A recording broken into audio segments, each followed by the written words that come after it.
Welcome to Proclaim, a presentation of the Catholic Diocese of Alexandria. Join us as we journey together through the Scriptures revealed to us by God. Good morning and welcome to Proclaim.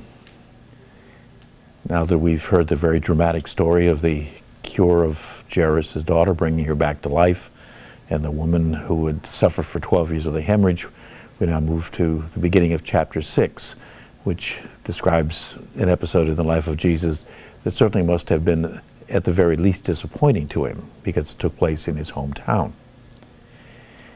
He departed from there and came to his native place, accompanied by his disciples. Again, a very simple statement, but it sets the scene that in many ways is like others we've seen, but has its own unique characteristics as well. When the Sabbath came, he began to teach in the synagogue, and many who heard him were astonished.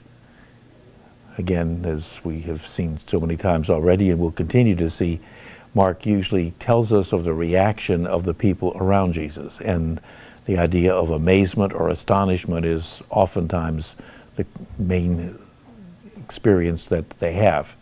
Jesus is simply someone very different than anyone they've ever encountered, and the things that he does are certainly uncharacteristic and untypical, and so their astonishment is not surprising, but Mark tells us of it very often.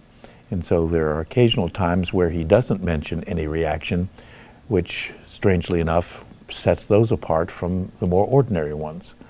And so the setting is there. Jesus is there on a Sabbath at the synagogue, and the reaction of the crowd, even though we're not told why they have that reaction, is that of astonishment.